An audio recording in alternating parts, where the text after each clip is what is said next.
واقعہ تھا کہ ایک شخص کسی عورت پہ عاشق ہو گیا. وہ ایک جادوگر کے پاس گیا کہ مجھے کوئی عمل کر کے دے، یہ میرے قابو میں آ جائے. اس نے کہا جاؤ پہلے 40 دن اللہ کی نافرمانی کرو، کوئی کام نیکی کا مت کرو حتیٰ کہ تیرا دل سیاہ ہو جائے، پھر میرا جادو اثر کرے گا.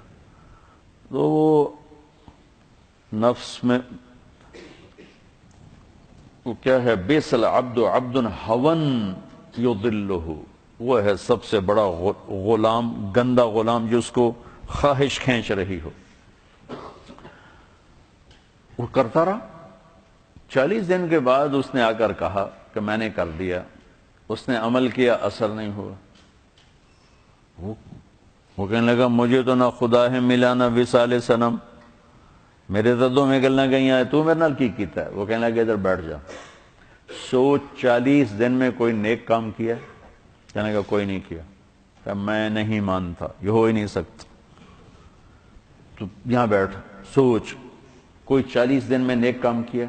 وہ سوچتے سوچتے سوچتے کہنے لگا اور تو کچھ بھی یاد نہیں، جا رہا تھا راستے میں پتھر پڑا تھا، میں نے ایک طرف کر دیا کسی کو ٹھوکر نہ لگی.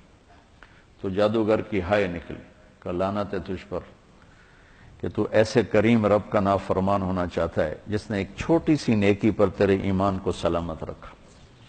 کہ میرا جادو چلتا ہی اس وقت جب ایمان رخصت ہو جائے. تو توبہ کر اور میں کلمہ پڑھتا ہوں.